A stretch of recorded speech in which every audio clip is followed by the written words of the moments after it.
And my pitch to them was very similar to the pitch I made at Walt Disney World. These kids are the most important thing in any community, and that we need to do everything we all can to ensure that, my kids will have the best opportunities, and that your kids, whether you're a gangbanger or not, your little brothers and sisters, your sons and daughters should all have the best facilities, become the best physical specimens that they can, to be the smartest that they can, to have the most opportunities as they continue to grow of anyone. And they let me out alive. Welcome to the Attraction Pros podcast, where we discuss the latest trends and challenges facing the attractions industry today. We chat with some of the top leaders in the field and provide resources that will help develop your career in this great industry. I am Josh Liebman. I am obsessed with the guest experience and helping attractions make that their top priority for success. And I'm Matt Heller. I am passionate about organizational effectiveness, leadership development, and employee engagement. Now sit upright, hold on tight, and get ready for the Attraction Pros podcast. Keep connecting with IAAPA in 2024. Join your colleagues and peers at the IAAPA FEC Summit from January 21st to the 23rd in San Antonio, Texas. Or plan to celebrate the industry's most significant achievements at the new IAAPA Honors event held in conjunction with the IAAPA North America Summit, March 3rd through the 5th in Las Vegas. We can't wait to see you there. Visit IAAPA.org. That's IAAPA.org for more information. Hey, Matt, how's it going? It's going fantastically, Josh. How are you? Matt, it's going really well, and I've got to say, it is just so great to hear that you're doing fantastic. Well, thank you. Question. Yes. I think I know the answer here, but you've played sports before, right? I have. Tell us about your sports background. Okay, well, I played football starting, I think, in like fourth or fifth grade, all the way through my sophomore year in high school.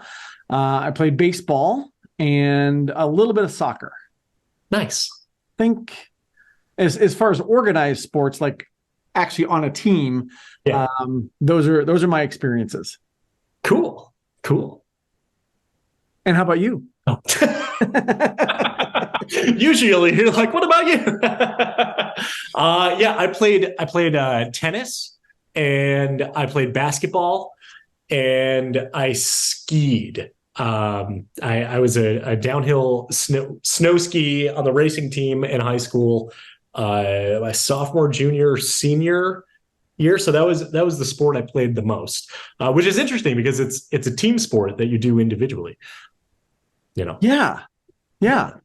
That's interesting. Well, speaking of teams, there's teams in sports. There's teams in business. Is there a parallel in there somewhere? It's funny you asked that, because I was going to ask you that same question as a follow-up to your sports background and your history in sports. And you know what? I think there is, because when we talk about the groups of people that we work with, we oftentimes refer to them as the team. And the team has to rally together, and the team has to win. But it's a very different context in the way that works. We got to ask that question to someone who has a lot of experience in teams in sports and on teams in business, and that is Reggie Williams. He is formerly the vice president of Disney Sports Attractions, who under his leadership and direction developed what we now know today as the ESPN Wide World of Sports and the Walt Disney World Complex. Prior to that, though, he spent 14 seasons with the Cincinnati Bengals. So I think this is a first for us on Attraction Pros, where we get to interview a professional football player. I think it is. And quite frankly, I got to nerd out a little bit as he was telling some of his football stories and some of the names that he was dropping. But what's fascinating is you talk about somebody who's been at, on teams in both of these contexts. but at a very, very high level. Like, it doesn't get much higher of a level than, Disney from a corporate standpoint and the NFL from a football standpoint. So, it's really fascinating to hear how he talks about the parallels of the teams, how they work together, and so many of the leadership lessons that he took from his very early days as someone who was thrust into a leadership position that he still carries with him today and still are very, very applicable here in 2023. Yeah, and applicable, we can transfer it to what we do in the attractions industry. When he was telling us, like you said, how he was thrust into leadership, he had to oversee the calisthenics for the team. He was the captain of the team. The idea of being thrust into leadership reminded me of actually something that you talk about a lot, which is when a frontline team member is doing a really good job and there's a leadership opportunity that's available, and they're given the keys and the radio, and they're told to go. And he experienced that on a very different level, on a very different scale, and in a bit of a different capacity in sports. But everything that he talks about from a sports standpoint and from a football standpoint, we can translate directly into what we do in the attractions business. Absolutely. And one of the things that was so fascinating that I didn't know about was that he was born with a hearing deficiency. And so he went to the Michigan School for the Deaf and, learned over the years how to communicate and how to listen.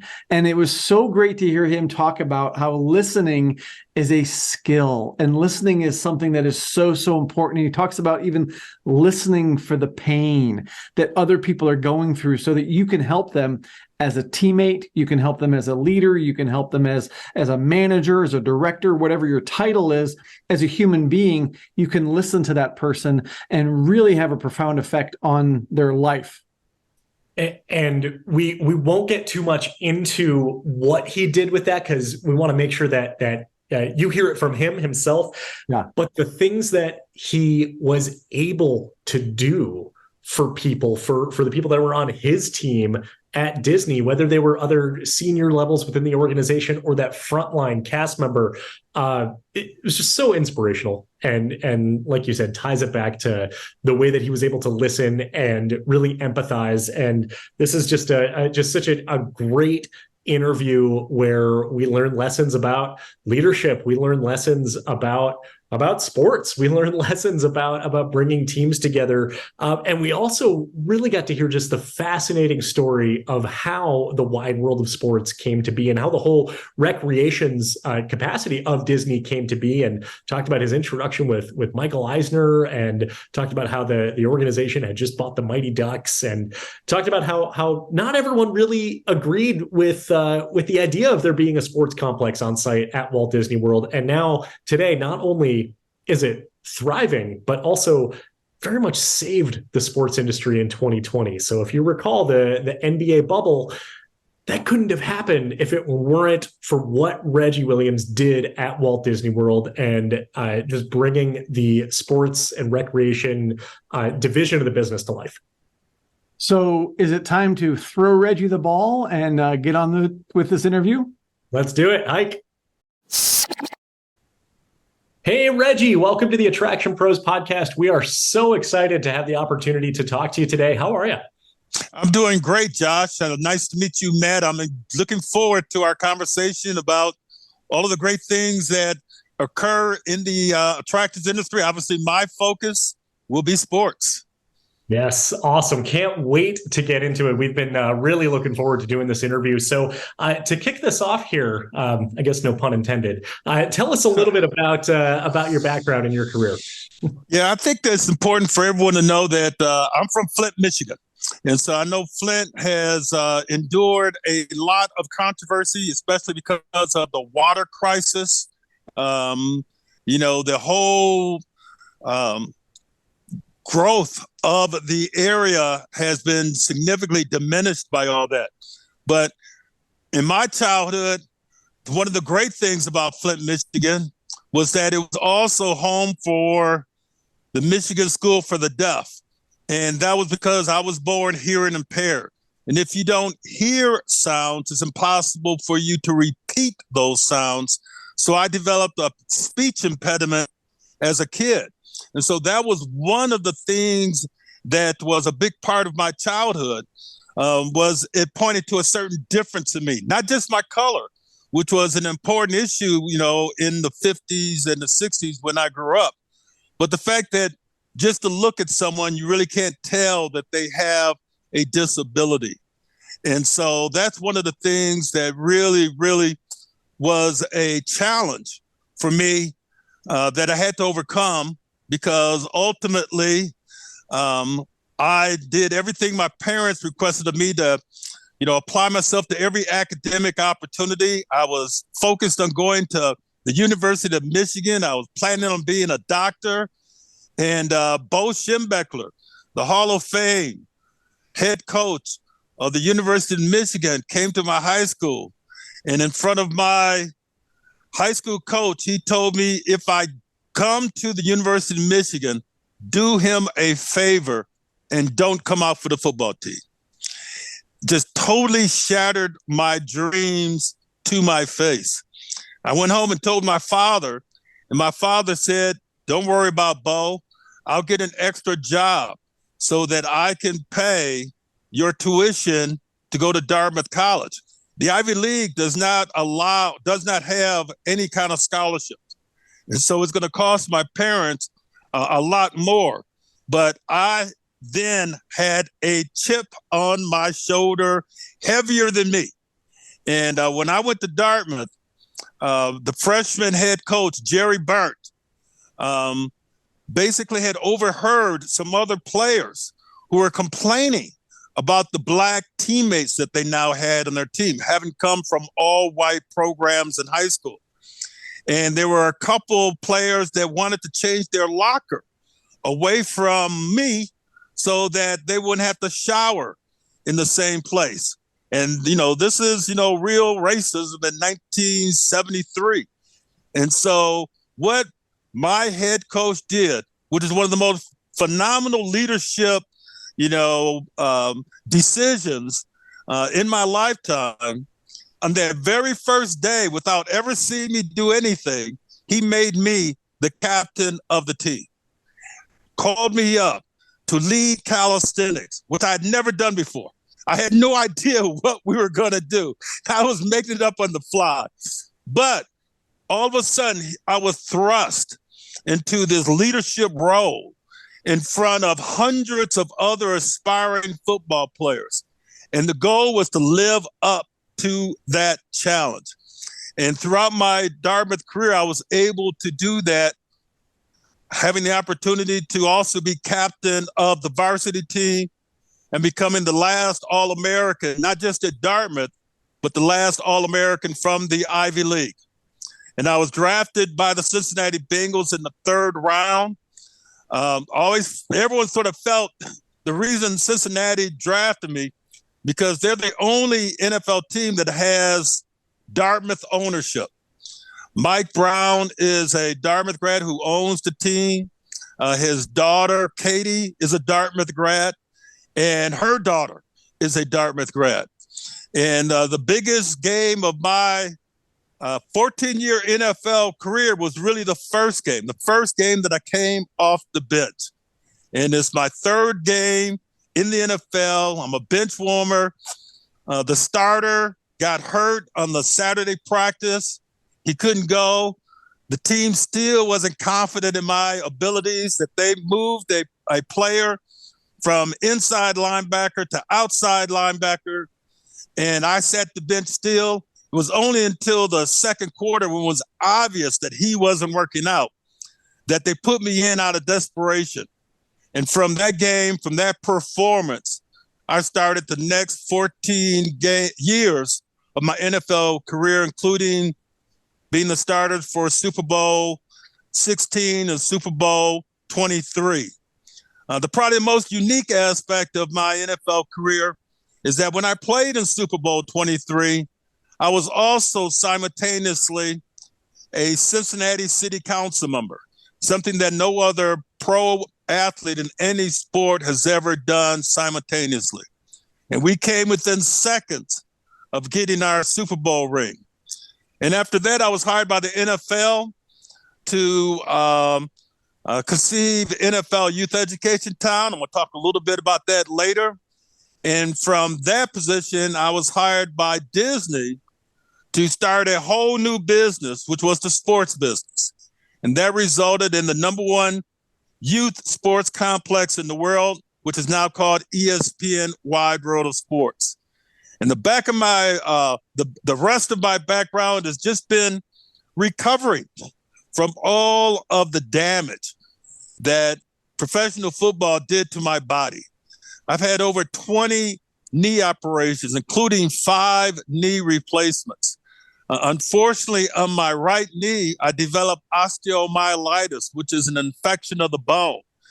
And that's one of the toughest infections to get rid of in your body. And this resulted now in me having a right knee that doesn't bend and is 3.5 inches shorter than my left leg. So a lot of challenges, but it's all important to maintain a positive, consistent attitude as I continue to deal with all the challenges in life. Wow, Reggie, there's just so much to unpack there. I can't wait to ask some follow-up questions. And the first one is, going back to when you were thrown in front of the team and you were doing the calisthenics and you were now the captain, what are some of those leadership lessons that you learned in that experience that you still carry with you today? I think one of the most important things when that moment was thrust upon me was I needed to exhibit the fact that I belonged in that role, and that this was something that I myself was very confident in my abilities, and therefore I needed to exude that kind of confidence so that everyone else on the team would see this was no aberration. This is the guy that we better, follow. And the one thing on top of that with leadership is that everyone's watching you, and they watch the little things. And the little lessons are important, how, you conduct yourself with referees, for instance.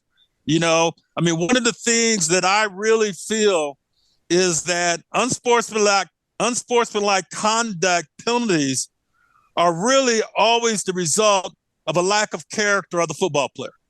If you know the rules and, you apply yourself, athletically and physically to the rules, then, your character should allow you to do your job in such a way that you will never get an unsportsmanlike conduct penalty.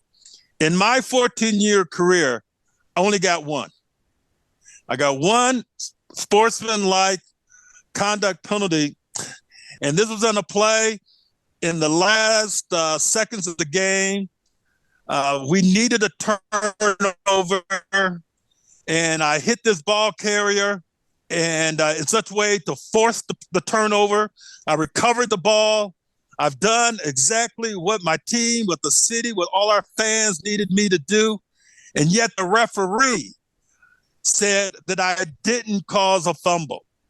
And that as I got up to argue that, because this was before there was instant replay or slow-mo or anything like that, he threw a flag on me. And I was so distraught that because of my penalty, they got an extra 15 yards, was able to kick a field goal, and I thought that I was the reason we lost the game. But the very next day, on the cover of the Cincinnati Enquirer was a picture of me hitting the guy and the ball popping out before he hit the ground. So, I got a bad call. But I still, should not have erupted in the kind of anger that resulted in an unsportsmanlike conduct penalty. Thank you for sharing that story. And as you're telling that, I'm thinking about some of the parallels between sports and business. And unsportsmanlike, sometimes maybe there's a team member, a coworker who perhaps is who is not behaving properly or anything like that. And one of the questions that we had for you was actually about those parallels between business and sports, because you have so much experience on both of those. And when we think of sports teams, we think about, a group of people who are rallying together and there's an opponent, and they all want to go and they win. And then in business, we call groups of people teams as well, and Yeah. it's usually a little more operational, or maybe it's administrative. There's still goals to achieve, but I'm curious if kind of the parallels or the similarities between the two. Well, there are definitely parallels between the two. I mean, teams in sports compete against each other. Teams in business compete against other businesses. You compete against the brand. You compete against the revenue that your business is generating. You compete on the profit and loss side of the business. But one thing that I think that's very important is the similarities in football to business is how do you get better? What do you study? So in sports, you study film. You anticipate what the next play will be. You understand the talents of your opponents. You understand the different injuries that may occur during the game or preparation for the game. Same thing in business. You know, you can learn so much by, business analysis, by, hiring talent from your competition, which is, one of the quiet ways that, businesses compete against other businesses. But the thing that, you do have is the ability to continue to improve. That's the one important thing. I think about some of the great businesses that didn't evolve. Businesses like Kodak, okay, which really owned the film industry at one time here in America and around the world. And where do they exist now? Hardly anywhere. Obviously, because, they didn't anticipate the proliferation of digital cameras. And, and they weren't savvy enough to change their business model, to be able to compete and evolve into other industries. The same thing is in sports. I mean, you study your opponent, you've got to evolve during a season and through the lifespan of your career so that you can continue to improve. In my career, early on, there were certain athletic talents that I had that I could rely upon. I was fast, and it was the fastest part of my career. And I was very athletic. I could, elevate, which was one of the things that was unique for my ability. But as I started to age, my speed lessened and my ability to jump lessened, but my strength improved, my size improved, my wisdom about knowing what my job was improved, my ability to study my opponent improved, my understanding of the coaching philosophy, the overall thing. It wasn't just how I as an individual fit into it, but how can I be a part of making the whole machine better?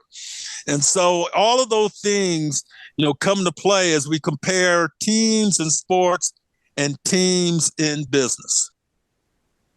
That is so fascinating. And I'm reminded about a friend who used to work for Sears. And he said that Sears had all the infrastructure set up to become Amazon if they wanted to. But just like you mentioned, they didn't make the pivot. They didn't make the change to digital. They had the catalog. They had all the pieces in place, but they just didn't see the future. So that's really, really fascinating. I'm curious also if you can take us back to when you started working for Disney and started kind of creating the sports complex and what that was like, and maybe even how the attractions industry was starting to embrace sports as an attraction. Yeah, there's like a 2-segment answer to your question. How I ended up at Disney. Okay, I was working for the NFL as the director of community relations for Super Bowl 27. That was a game between the Dallas Cowboys and the Buffalo Bills. Obviously, Dallas won. Okay. But before the game was in Pasadena. I was hired for that position because I was a city councilman and I was aware of the community impact. And that was the year of the Rodney King riots. And so the NFL needed to demonstrate that they really cared about the community. And they weren't just a bunch of fat cats flying in on their private planes, getting into a limo, taking up all of the best real estate, the best parks, the best buildings, playing this game where players are making millions of dollars, and then go home and not care about the citizens that live there. And so what I came up with NFL Youth Education Town, which was a facility that gave recreational assistance and academic assistance to the most at-risk kids in the most at-risk neighborhoods in a community. And so for us, we put the first NFL yet on the same corner that the Rodney King riots started. And I was able to go to Disney to solicit sponsorship because one of my Dartmouth classmates, Mike Montgomery, was the treasurer of the company. And so he invited me to lunch.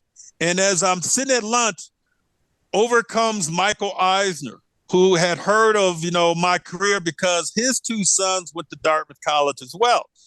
And he came over and he said, we just bought the Mighty Ducks.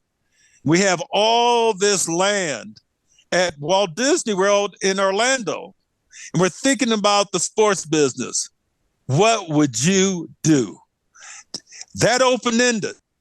And I came up with what was ultimately ESPN Wide World of Sport, Disney's Wide World of Sport. And a lot of it, emulated from my personal experiences. It was a combination of playing sports in Flint and a combination of playing sports at Dartmouth College. But the whole idea is there is a center. There's a place that everyone can gravitate to that can, it was in the city of Flint, there was Atwood Stadium. So all of the major high schools will take turns playing at Atwood Stadium. And ultimately, you would crown the best team in the city based upon having a common meeting location. And so the goal was just to make Walt Disney World that common meeting location for all the kids who played all the sports in whatever state, whatever country. There is now a place where we can meet to compete, do our best to win, do our best to have the most memorable sports experience of our life.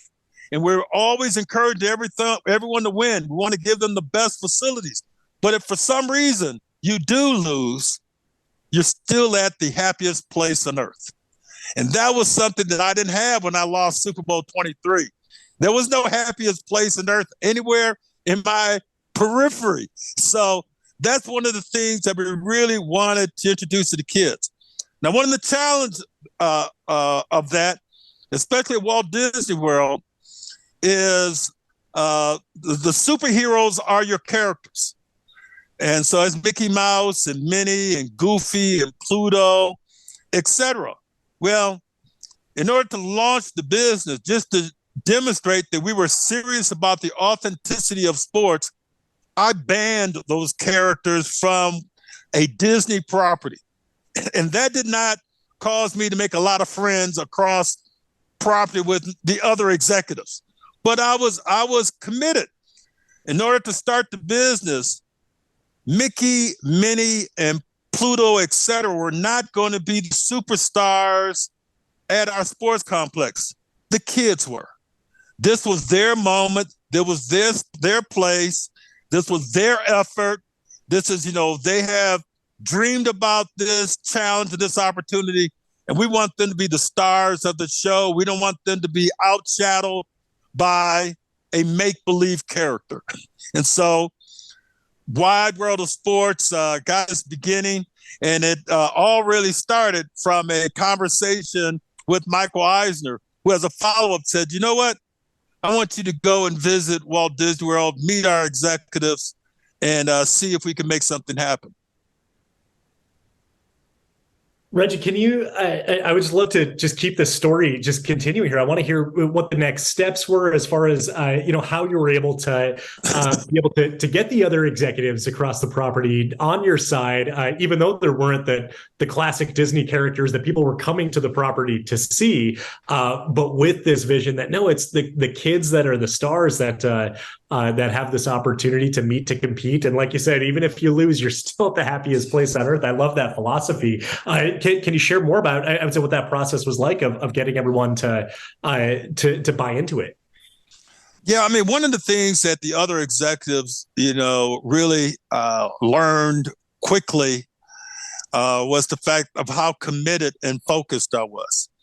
Now, in getting NFL Youth Education Town off of the ground and opened, one of the things I needed to do was make sure that that business would not get tagged. Now, you know what tagging is when a gang will put graffiti on the outside of a building, which basically indicates this is their territory. And when you have a community like Compton, they have two big gangs, the Bloods and the Crips. And if either gang were to tag that facility with graffiti, they're challenging the other gang to come to our territory.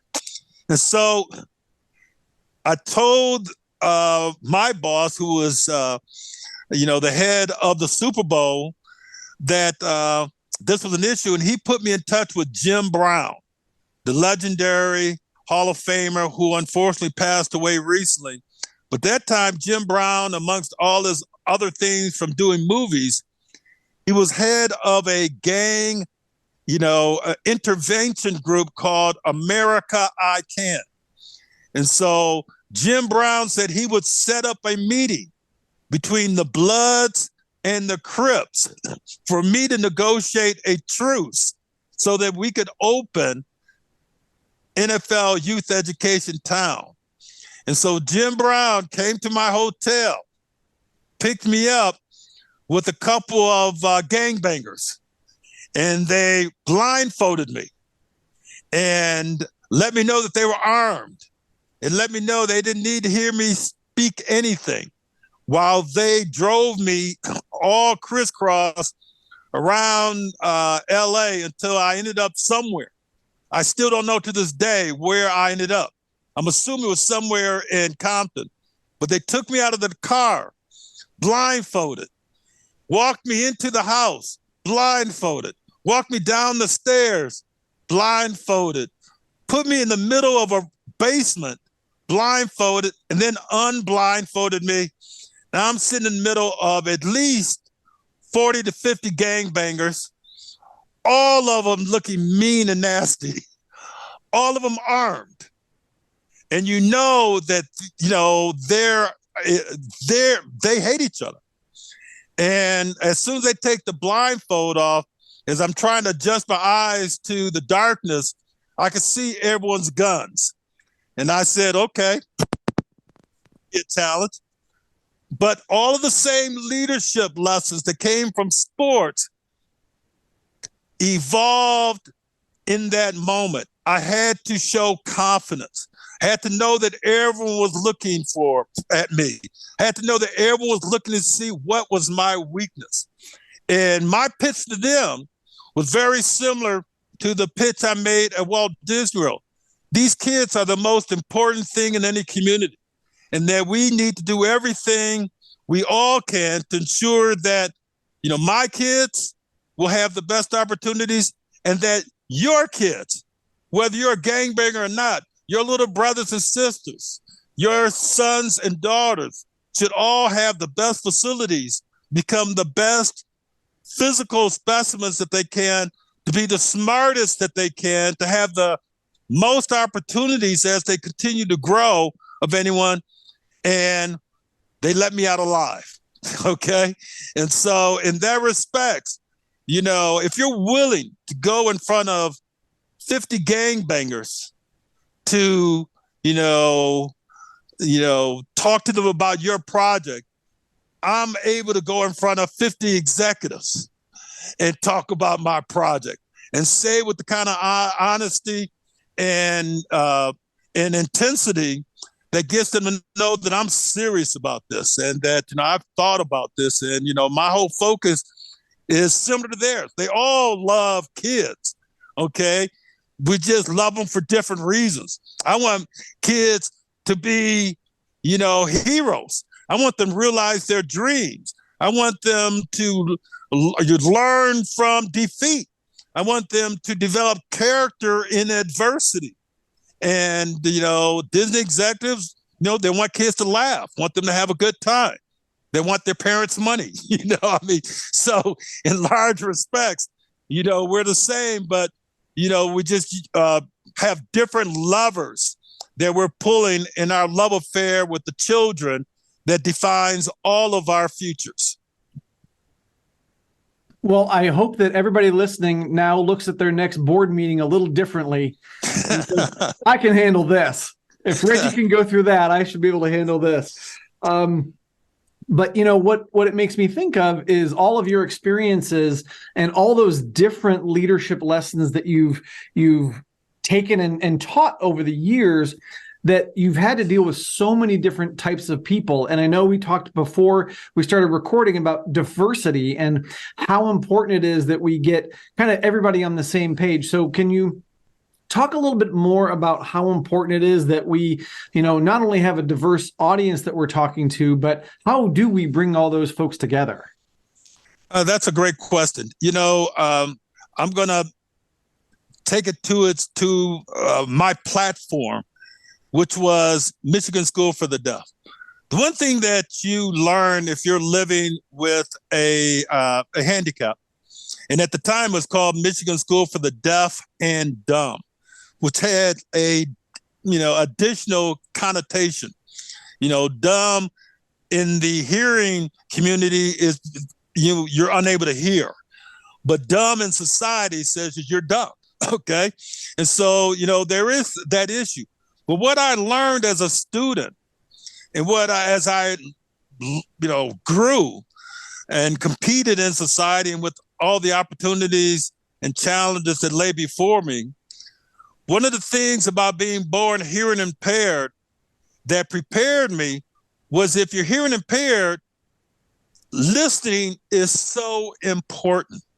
And if you listen to other people's needs, their concerns, their priorities, and they're people who are different from you, different color, different religion, different place of birth, different gender, all of these differences, if you listen to what people are saying about what their goals are, what their strategies are, what their role is to you, and how can they contribute to the overall success of the team or business, then it allows you not to bring into the relationship your own biases.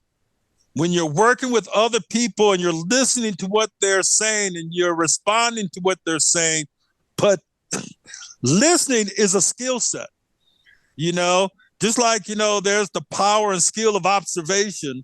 Listening is a skill set. Listening is part of, just like you as an interviewer, you're trying to pull more information out. As a leader, it's important that we pull out the important things for the people who work for us. For instance, one of the secret tools that I had when I was at Walt Disney World was that I had a Reggie Williams fund from Cincinnati, and it was a pot of money that I had raised through means while I was playing for the NFL that allowed me to give money to any 501c3, any charitable organization. And so anytime I had any cast member at Walt Disney World that worked at Blizzard Beach or Typhoon Lagoon or any of our golf courses or at Disney's Wide World of Sports, anything associated with our business that was under my umbrella, I would bring that cast member into my office if they had just suffered a death in their family, they had just suffered any kind of tragedy, if they had something that you really wanted to reward them for. But mostly it was about to meet them at their worst moment and to make a donation in the name of what was hurting them, to make them feel better and to know that what was hurting them is going to be remembered in the right way. And it didn't matter, whether this was an hourly cast member or one of my direct reports who, was bonus eligible. It was something that I felt was to have that conversation, to listen to them, to listen to the pain, to listen to the things that they were missing about this other person or circumstance, and to be encouraging and positive, and to know that as we move forward, I want them to be as good or better a cast member moving forward as they were in the past.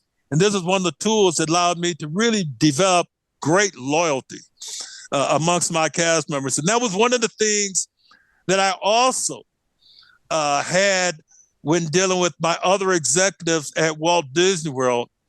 I had the best leadership ratings of any of the vice president at Walt Disney World. So, whatever success they had, my cast members were really, really supportive of our focus and how we were going to bring sports to the world. And so that's one of the things that sort of evolved from going to Michigan School for the Deaf. You learn a lot more empathy. It's not sympathy. I am one with the pain that you are expressing as we try to, prepare for the future. Reggie, I think this ties in nicely with the concept of resilience. And I know that that's a topic that you're very passionate about. When you talk about experience with the Michigan School for the Deaf, and you talk about the number of knee surgeries that you've had, would love to hear your mindset on resilience. And please feel free to also share a little bit about your book as well, Resilient by Nature. Yeah, thank you very much. Resilient by Nature was written to try to compile all of the, lessons that I have learned over the years through all of the experiences, the unique experiences that, I've had to go through. I mean, there are very few, politicians that were professional athletes. There are some, but there's none that did it simultaneously. And there are a lot of people that are coming from, Flint, Michigan, but far less now than it was when we were, a much, much bigger city. Just to give you an example of how much Flint has downsized, I went to a high school called Flint Southwestern. It had over 1,000 kids. There were 5 high schools that each graduated every year 1,000 kids. Right now in Flint, there's only one high school. It's Flint Southwestern, and they will graduate 200 kids this year. I mean, that is a dramatic, differentiation between the city I grew up with and the city that exists right now. And so that's one of the things that, really allows me to look forward to, being on programs with you, is that, Flint is still a great place. My mom still lives in the house that I grew up in. And so I have very, very positive memories and expectations for the city of Flint. But it's going to be someone else, though. They'll be involved in the turnaround. And so hopefully lessons from some of the sons and daughters of the city, some of the successful ones, will be, the things that'll bring Flint back. And so Flint, that's your home. It's where you grew up with. Your business your workplace should be comparable. And so, the same kind of emotions that you put into, your home, treating your workplace as your home, a place where you're comfortable, a place where you have teammates, family. That's one of the best environments that people would love to work for. And that's one of the appeals of the attractions industry. It's the fact that we're there to make people happy. And there's a variety of ways that they can do it. Sports just being one of several. It's this Halloween season, and there's going to be a lot of companies that'll make a lot of money scaring the mess out of all of us, okay?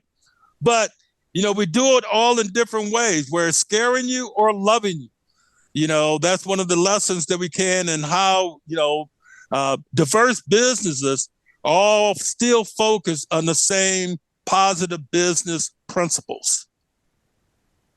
Reggie, I feel like we've covered a lot of ground in terms of business and leadership. But there's one thing I want to ask you because of your experience. If someone were standing in front of you right now and said, you know what, I want to pursue a career either in sports or in attractions, or, I want to be the best leader I can be, what would your advice be to them? Study. I mean, you in that desire, someone should be able to say the why part of why they want to be in the industry, why they want to work for so-and-so, and all of those things, because there has to be some studying, some exploration, and some commitment. And so that's what I will be, listening for as we get into those conversations. People ask me all the time, how do I get in the sports business? It's one of the things that I'd love to be able to have an answer, but, you have to listen. You have to say, well, what are your talents? What do you do best? What can you do better than someone else? Why do you know that you need to have this talent? Who have you studied that has this talent? And where do you see the future of this industry go, so that you can see yourself not just how I fit in now, how do I fit in the future? And so all of those things would be things that I'd want to listen to this person and then try to fill in the blanks in terms of how I may be able to help them. Whether I can point them to other people, I can point them to other reading material, I can point them to other lessons that I've learned from different businesses.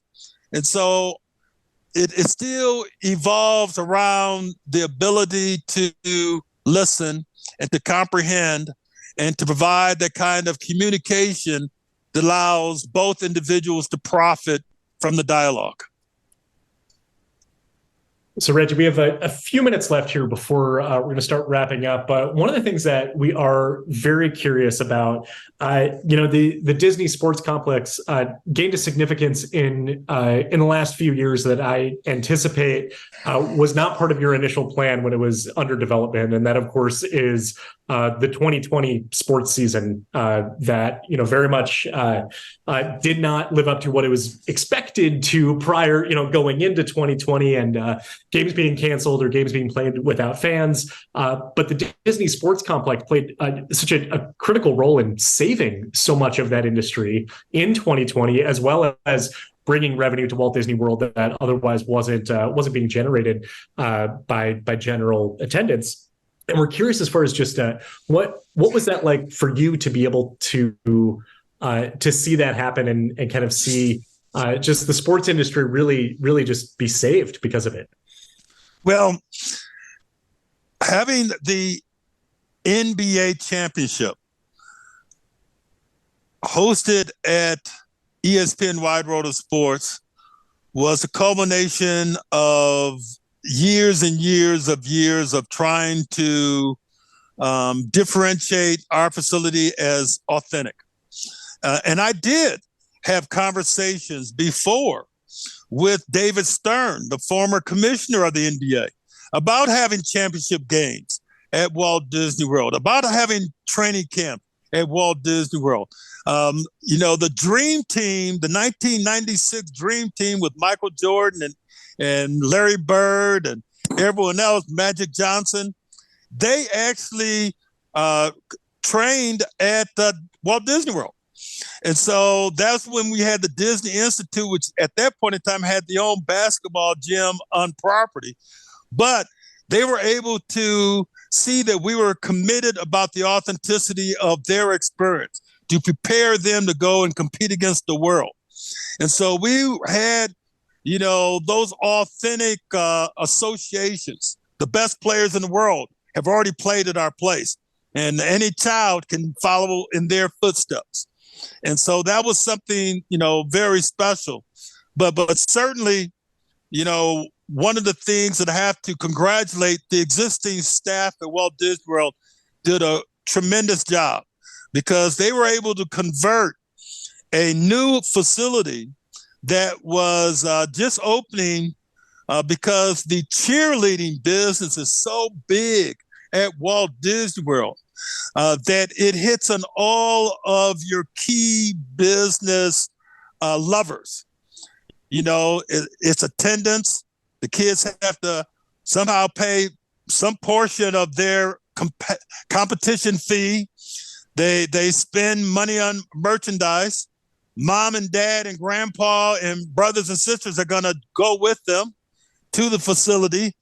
They've got to stay somewhere. They're going to stay at our hotels, and they're staying at our hotels at a time of year where Disney needs the business. And then they're going to go to our theme parks at a time when Disney needs the business.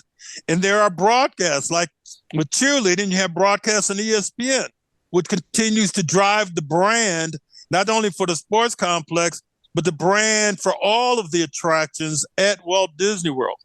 So it was a win-win-win-win-win situation. And ultimately, the Los Angeles Lakers won the championship, which, culminated in that. And it's, and they were at the happiest place on earth. And so that's one of the things that I was very proud of, that wouldn't have happened, in a vacuum. That all of a sudden, 2020 came about during the pandemic, and, the NBA were trying to figure out how can they save their season and really put on a championship series that goes from the first game to the championship game without any interruptions because of the pandemic. It takes real teamwork between the NBA and Disney to really flush out all the what ifs. And so that's one of the things that, I really congratulate the current leadership team at Walt Disney World, but it all still had its origins in the authenticity of playing sports at the happiest place on earth. That is so cool and fascinating and exciting and inspiring to hear all of that. Reggie, I feel like we, again, have covered so much ground, but we are running to the end of the end zone, if you will. Good news. We're getting there. So if people wanted to get a hold of you or find out more about you, where would you send them? One of the things I would really encourage everyone to do is, get on Amazon and get my book. It's Resilient by Nature.